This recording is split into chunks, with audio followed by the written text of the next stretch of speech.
We are actually up to Amud Beis on the bottom of the page. Today's daf is up Kuf Yud. We're up to Kuf Tes Amud Beis on the bottom of the page. And the last thing we were learning was that a kohen, if he brings his own carbon, even though it's not his turn, it's not his tour of duty, because there were 24 groups of kohenim, and then within that there were different batei avos. If he was from a different week, but he brought his own carbon, he's entitled to bring his own carbon, and he gets to keep all of it. And also, we learned that once somebody gave the thing was distributed amongst kohenim, nobody can retract it. Once you gave it, you gave it. So five lines to my mother wants to know where we know that from. Tell about we learned. Kuf Tes Amud Beis on the bottom. We learned Minayin. How do you know the kohen shebo umakriv karbonosav, that a kohen comes to be makriv his karbonos? The chol eisu v'chol shah. You can do it anytime he wants. Doesn't matter whether it's his turn or not turn, to yit that he wants to, desires. Tamar limit says clearly in the pasuk, the chol avas nafshay, that the ubah he comes, the chol avas nafshay in his desire, the shaded, and he can serve.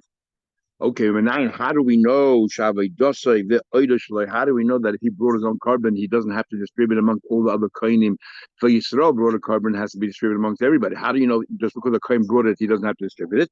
It says the pasuk, the ish as kedoshav loy yiv. That a kohen brings his kachim, it belongs to him. It's entirely. Okay, so how is that possible? We'll go. Im hoya balmum. For example, we have a few examples here, like a little bit different than the norm. Im haye balmum. Let's say the kohen himself is a balmum, which means he's allowed to eat karbanos, but he cannot be makriv a carbon. In that case here, the rule is, we learned in other places, that you cannot appoint someone to behave as a shliach for you unless you yourself can do it yourself. So you can only transmit your keiches, your rights. A balmum cannot be makriv a carbon, so this kohen, this balmum, cannot appoint a specific kohen to go ahead and be my shliach. He can't make a shliach. What he has to do is give it over to the group, and they'll decide between themselves who's going to shech the carbon. On the other hand, since he can't eat the carbon, it says ish es kedash v'layeh, that the animal itself belongs to him, including the hide. So im haye balmum noisnei lekohen sheba mishmar, but he has to give it to a kohen. He can't choose. But he gets to keep the ish es kedash v'layeh. It's two separate things, the avodah and the eating. Rashi brings another gift so that it all goes to the kohenim as well, whoever shechts. If it's the mishmar, then they all get it. But the general Gemara Rashi teaches the first shot, which is the food belongs to the kohen, the owner, even though he couldn't shecht it himself. The mishmar shechted it. What happens, says the Gemara further on top of the page, the person was an old man or a sick person, he couldn't eat. Pasha begash, but he couldn't eat. So therefore, so then, on the one hand, he could shecht. So therefore, he can appoint a shliach and to say, you're representing me to shech the carbon. But the food and the eating belongs to the mishmar. He doesn't have any, because since he cannot eat, he cannot appoint other people to shliach eat it on my behalf. Sounds like from here that if he could have eaten himself, he could appoint a shliach to eat it on his behalf. Now, there's a whole shock of Italia, in other places, that the eating is dafka the kohen, the owner, or the eating is the whole mishmar is eating. So Rashi learns in Psachim that the carbon should be eaten by the ones who are atonement. So we normally learn pshat by the kohen. Rashi is mechadish that it's talking about the Yisro who owns the animal. When he eats, let's say the shlamim, that is part of the carbon itself. It's not just that we allow him to eat the flesh. That is part of the kuppah then, because he's attached to the carbon. So if you learn like that in Rashi, there's a long night in Beya that discusses this from Yom Brachas. If you learn that's shot that everybody's attached to the carbon has a mitzvah to eat it, then dafka the kohen who shechted it should be eating it. And therefore, if he gives it to other kohenim, they're acting as a shliach of this kohen, which is what seems from this Gemara here. But if you learn that the Yisrael has the owner of the animal has no mitzvah to eat the animal, so we see from the clearly not everyone has a shaykh's animal mitzvah to eat it. So the kohen also has those particular mitzvah. It's the mishmar at large. So when the mishmar you treat the mishmar, it's not that they're shluchim of the kohen who shechted of the kohen who shechted it. It's everybody. But this Gemara seems to be learning that it's shlichus. Norat Chayes asked an interesting question, and sort of makes it tzorichian. You can't have somebody putting on tefillin on your behalf, even though you point him as a shlich. You can't have somebody eating matzah on your behalf because the Tosfos it says a mitzvah begufa is something that you need you to do. You cannot. It's as if he's eating in my, but in my body. So it's not working, or as if I'm eating in his body. So what do you mean you point a shliach to eat the carbon? Since it's a mitzvah for kind to eat the carbon, the idea that you're making a shliach to eat the carbon, how can that be?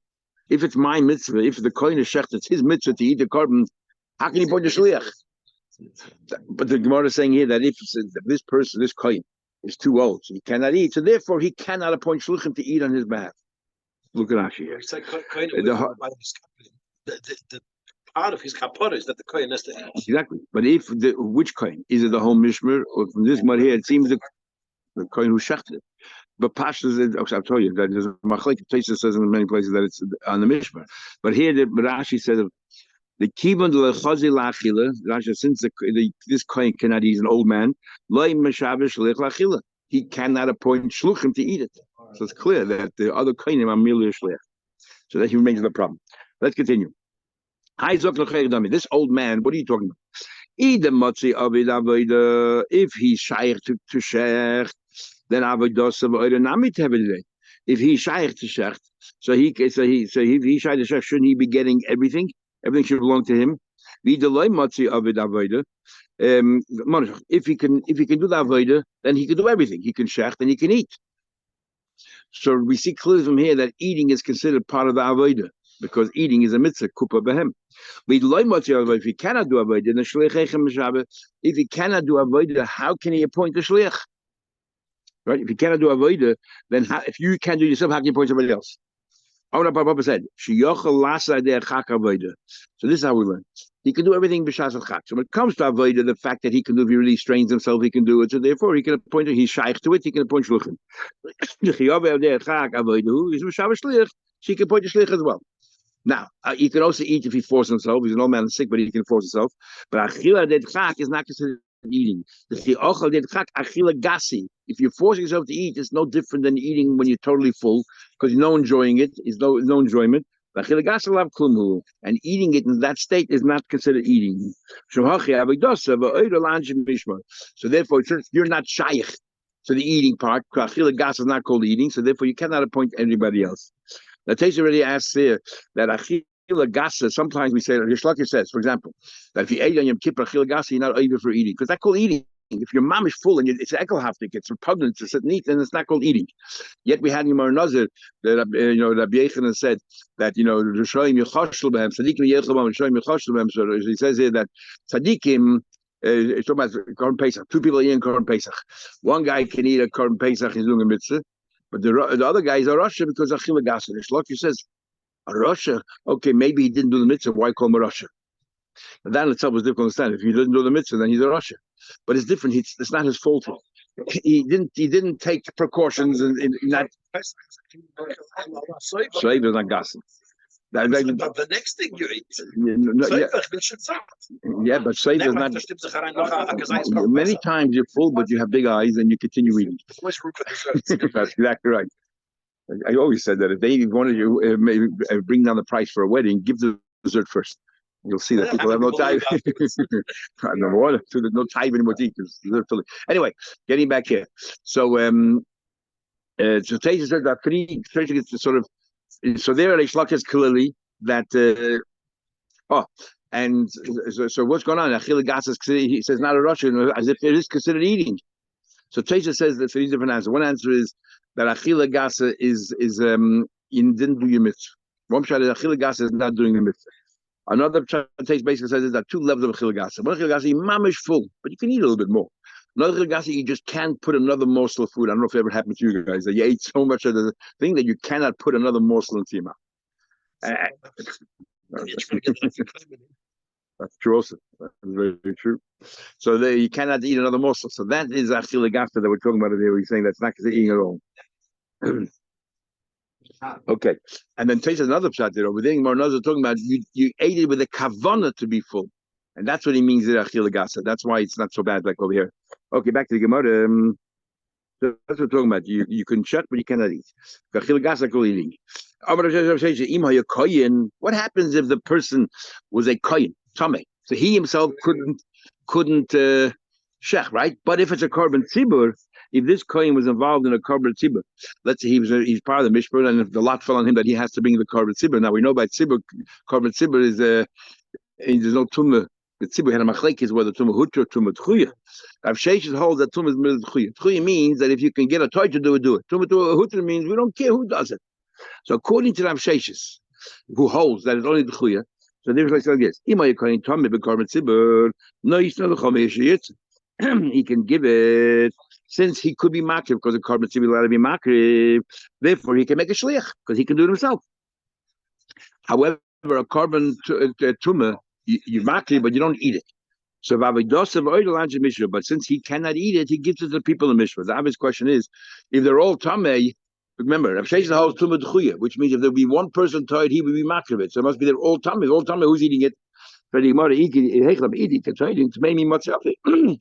If the Atayim, how can maybe I'll do it? Because Rav Sheshes holds tumah d'chuya. D'chuya means that you only have no choice. You allow the tamei, but if you have a choice, give it to the tired. How can you eat it? Let's say we're talking about to a Baal Mum Toiv. They cannot be part of the shechting, even though they're Toiv, but they can eat it. Actually, that's a problem, as the Meforshim asking. They also made the question because we know that any korban that became tamei, that was done by a tamei, became tamei. Nobody can eat it unless you can figure out a way how they will makriv the korban, but they didn't touch it. Had a very long night for shchita. The blood just came out on its own. Nobody touched the animal, so the animal never became tummy. So therefore, these tehidim can eat it. So you have to work out a way how that's done. How you going to do smicha? No, korban tzibur is no smicha, only by shlamim.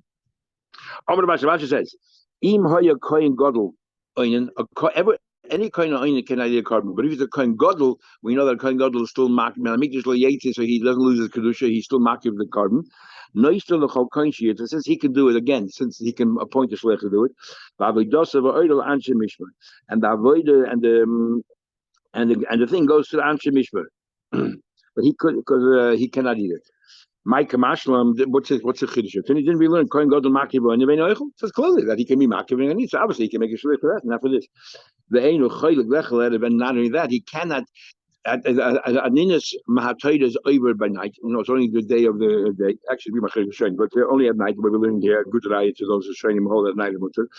And he cannot then distribute it and say, I'm going to take the food now, and since he's allowed to eat it till tomorrow morning or till chatzos, I'll eat it tonight. So therefore, I would have thought I would have thought, no, the chiddush here is, I would have thought that no, Kohen Gadol, we have the Tate had Rachmanis and allowed him to be makriv. Interesting, we use the word Rachmanis. His father just passed away, his mother just passed away. He would like to go to Levaya, we don't let him. So and this is called Rachmanis, that we don't let him go to Levaya, and that he should We'll have to do the korban. Yeah. We just thought about to go that far to allow him to appoint someone on his behalf. That's not part of the next mission. The first happened before. If somebody stole from a Gev and he swore to the Gev and mace, and then the Gev died, when was he made that he swore false? Remember, the only time that we have all these issues that you have to mamish give it back to the guy is when you swore false. But he was made only after the guy died. So at that moment, who did he owe the Chiyuv to? To the Eibishter. It says the pasuk to the Eibishter, and the Eibishter transferred to the Kohen. And the carbon brings to Mizbeach. It says, each guy if there was no one to give, you give it to Shem. Like I put in this in addition to the carbon has to bring out by Allah, that he'll be mechaper in the future.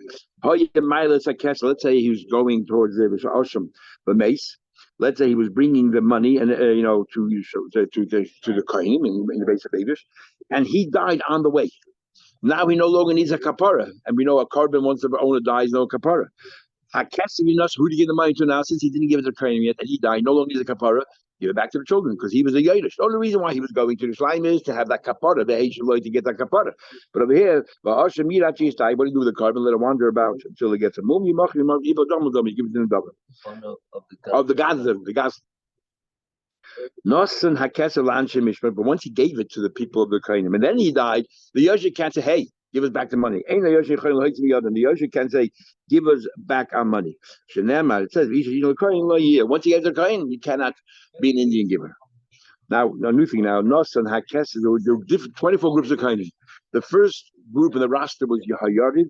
They were a very large group, and the second group in the roster was Ziyadya, a much smaller group. This is we had Oyedaya. We had this in Tanakh when Ezra was pointing one of these things. Now what happens? You're supposed to give the money first, as the pasuk says, Melvad Ashiyachapa, which means that the carbon comes afterwards. So if you gave the money to the first group, Yehoyariv, and then the Ashim you gave to Yedaya, and then the carbon you gave the next week to Yedaya, so you gave money for the Yatza. That's you follow the process. But it's the other way around. If you gave the Ashim to Hayariv, you gave the carbon first the first week, and then the Kesef Yedaya, the money the next week, what happens then? Remember, the money has to go first. So, if the Ashim is still around, I mean, Yayov did not do their job, and they should have. Yakrivu b'nei Yedaya. Then take this. You don't say to Yayov, okay, even though it's not your roster anymore, since it's given to you, you should bring it. Give it now, transfer it to the next group, and then they'll bring it. But the lo yachzir. What do you call it? If there's no, it's not available. They brought it up. They did their job. Then the Gazan has to bring another carbon who penalize him. Maybe if you pay the money for the carbon, if you pay the money first, yatsa. If you gave the carbon first, not yatsa. But you maintain the principle. If you gave the principle, you didn't give the chaimish. It's not ma'akiv. What to bring the carbon asham? You can still bring the carbon asham. You give a penalty. So let me learn asham zeh keren. Even though the pasuk uses the word asham, what does it actually mean? It means the principle. It says lahashiv asham ilav asham amush l'Hashem. We're talking about the money, even though we're calling it an asham. It says English goy lahashiv. That's what asham. That is what you call the keren, and it says hamushiv l'Hashem. The extra what you have to return is the penalty.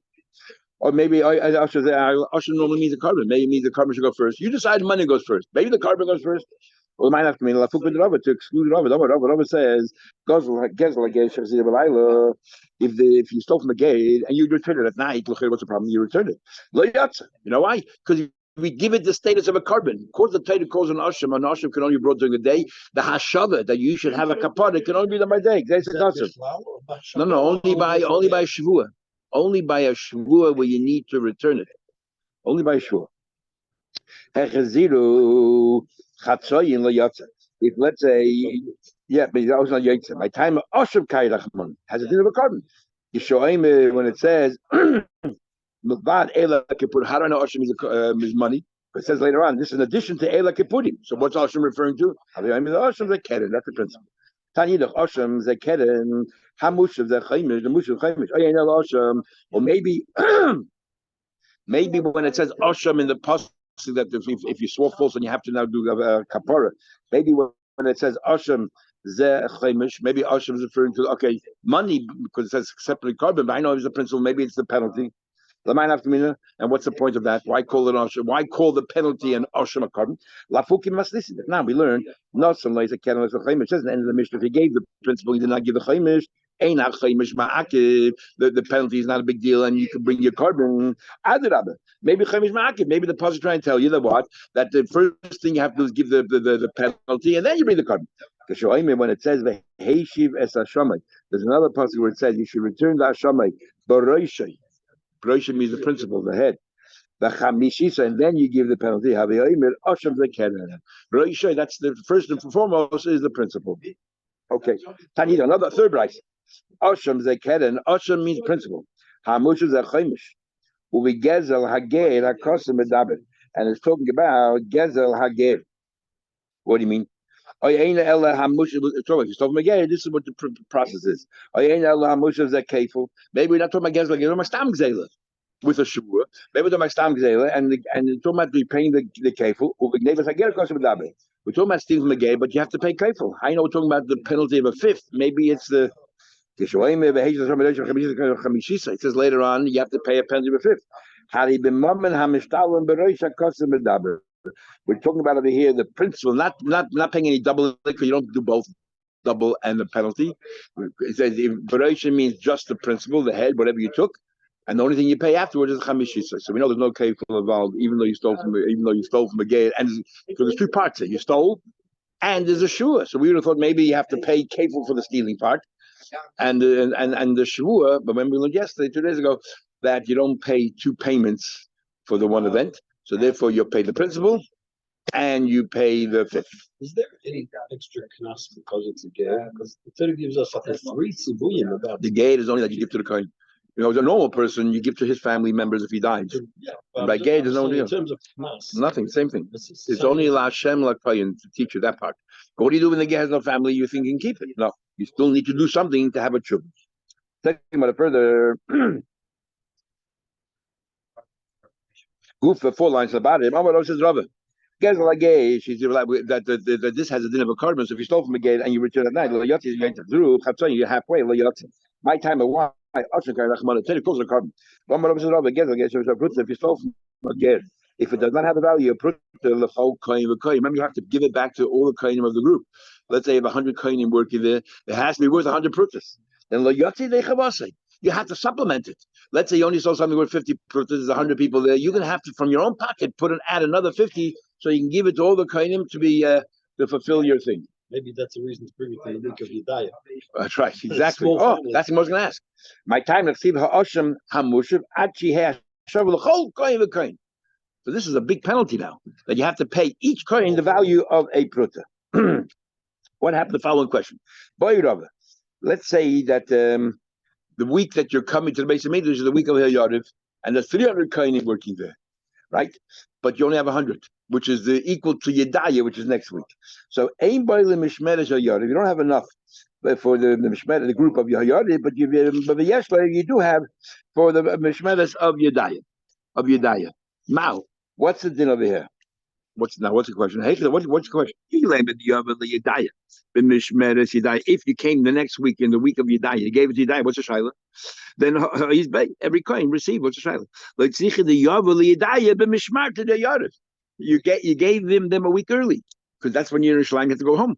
So you gave it to them a week early. The question is, do we say Kivan the Lab Mishmar to who? It's not their group, so therefore it's not called Hashava. Dilma, since it's not suitable for the Yarib, is me quarterly Yedaya coin, since it's not shaykh because it's not enough for each coin. So it's shaykh to Yedaya, even though it's not their week. So in that case, if you gave it to Yedaya, Tesha says you can bring the carbon straight away because you already gave the kesef. Even though the kesef is sort of nachal until next week, the following week when it becomes their turn, nevertheless it's all right because it's. It's like in cloud or something, or like in a trust. As one of the shayfers or something. It's sorry. Yeah. Who asked it to be? When you're a big group, then you lose out. You don't gain. True. Rabbi says, we're going to now try to compare the laws of Gezel Ger to Kabbanis.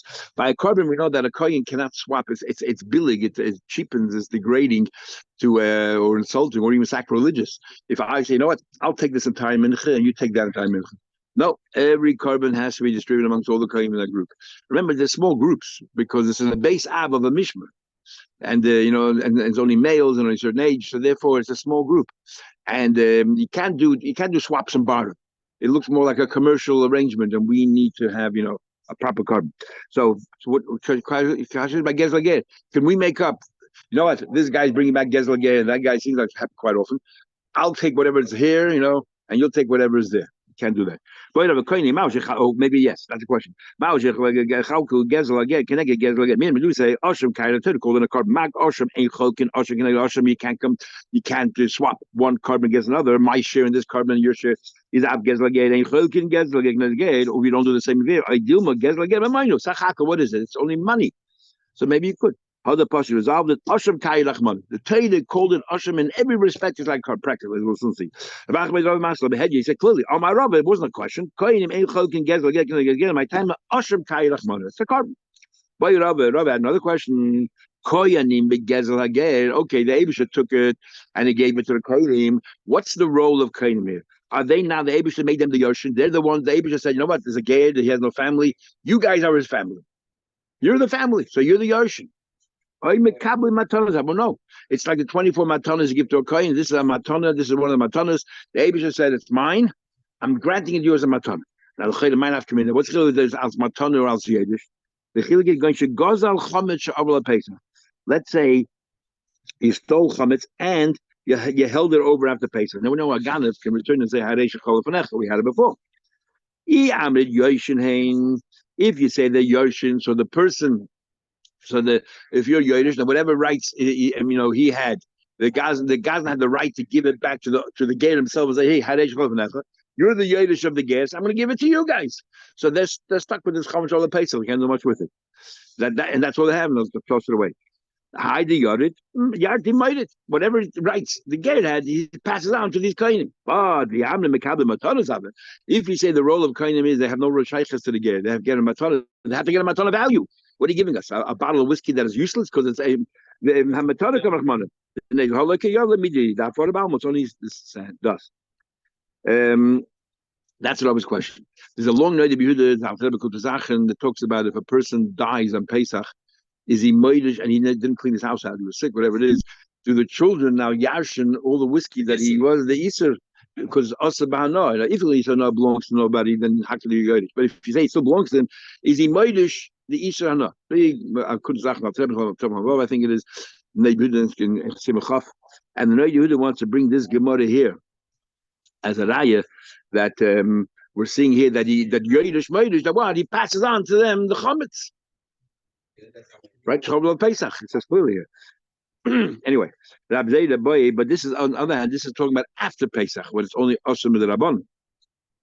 Right, we're talking about after Pesach. He brought the bottle of whiskey, and the question is good enough. So it's only the Rabbanon, so maybe it's a different thing altogether. Anyway, Rabzidi disagrees with Rabbi. He says, "Boy hachi, I think mikabel matana. They're only makab matana. Holoi boilan. That's not a question. Dahi matana achmana denesel. You have to give him matana, a value. Can't give him the chametz. And the kikam boilan should not follow. My question is as follows: let's say that the reimbursement to the ger or what he stole was 10 behemoths. The gezla ger. Now normally a Yisrael 10 behemoths you got to give ma'aser behemoth, whatever it is. Mechai or anybody has to give ma'aser behemoth. And the coin as well. Do they have to give ma'aser? Then is if you buy the behemoths, you don't give ma'aser. If you're Yiddish, you do. How does the coin treat this? Yoshin have it oilay. Yoshin have it or not Yoshin. We learned if the Yoshin, we learned the konu bitfitzas habayis. If how you will coin it is by this is part of the assets of before you distribute it. Before they split it, so they're not yet lekuches. Then chayam, you got to give ma'aser behema.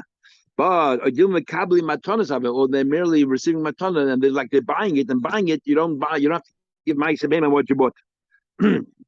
It's not, and we learned how to care when you can live matana, but the ma'aser behema ma'aser. So which one is it? The kind of give ma'aser behema. Tashma, we're going to resolve this now once and for all whether this is considered a matana or not. It says esniva b'matanas kunam. What do you call it? 24 matanas kuna nitnu al lebanav the kula nitnu they were all given. We learned from a pasuk beklal pratu klal ubris melach. In other words, it says in the pasuk chol kachim bnei Yisrael, which is all lechon belongs to a kohen, so that's one thing, and lemashcha to enjoy and everything else. And then it says v'zeh yilacham the kodesh hakadoshim sounds like much more specific, and then it says the whole trumas hakachim, every trumas hakachim is a klal pratu klal, and the next pasuk is bris melach. So we learn from here that whoever fulfills these mitzvahs as if he kept the entire Torah, because klal prata klal is one of the rules of how you learn the Torah, and bris melach as if he brought a carbon. So kol mekayim, whoever's mekayim it is giving these 24 matanas of kohen is ki'ilu mekayim klal prata klal, as it actually says kol haTorah kula shenitna lidus b'klal prata klal. Even though you don't dash in everything in the Torah klal prata klal, but you can learn everything klal prata klal. And also, as if you brought all bris melach, you brought all the kabbanas, because all the kabbanas have salt. If you don't give the matanas to the kohen, it's you're able all that. Now we're going to list all the matanas kohen. Elohim, Eseb and Midrash are 10 in the base. And Midrash that go to kohen, Dalab is like 4 in Yerushalayim, but Eseb we go on 10 in Yerushalayim, and 10 in the whole Eretz Yisrael. Eseb and Midrash, what are the 10 presents that you give to a kohen that can only be eaten inside the base of Midrash? Is a karma chatas, behema and a chatas ha'if. And Osham Vadai, Osham Tolim, that is Osham Vadai, for example, if you swore Meila and all that, Nazim, etc. And Osham Toli, if you're not sure if it was Chayil or Shuman, Vizivche Shal Metzibur, these are the kabbanas you bring on Shavuos together with the Shtei Alech and the Kvasim, Veloig Shemen Shal Metzida, and that oil. what's left over after you place it under the earlobes and the thumbs. After you take the kmitza, what's left in the oimen, the 2 loaves of bread on Shavuos, v'lechem apanim every weekend, and v'shiyari menachas, the leftover menachas after you do the kmitza. What do you call it? Yeah, yes. Now, what are the 4 in Shalayim? A b'choy is given to what do you call it? It's like a shlamim, so he eats it anywhere you bring it as a carbon, if there's no flaws in it, no mum. What do you call it? Bikurim and hamaydim min hatoida, that which are taken off the toida, which is the chazay and the sheikh, which are taken off for a toida, and the 4 chalas out of the 40, the ale nazir and the ram of a nazir, and the oida's kachim, and the hide of the kachim, the carbon oil, the chatas, and the shamas, and so on. Kachim, not kachim kalam, because kalam goes to the owner. What are the 10 in? Sorry. The 4 in Shalayim is a good question. It's 5. So which one is we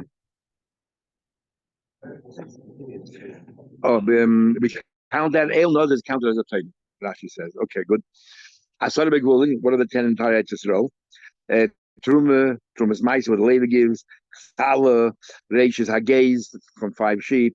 Amatonas, and the different parts of the animal, the chazay and the sheikh. Upidyan haben, upidyan petach hamoy, the sheep, and the achuzah. Is the achuzah that somebody may consecrate his field, and he doesn't redeem it back, and the gabbai decides to sell to somebody, and nobody redeemed it. Comes Yabel, it goes to all the kainim, doesn't go back to the original owner. Penalty. And zdei charam lechatchilu, we say I'm giving it over to the kainim. The gezel aged, and gezel aged one of the matanas. The kokari mi is matana. Clearly here, the what it's a matana shmamina is resolved the question that you don't have to give ma'isa behemah. The kamaton have shmamina. Not like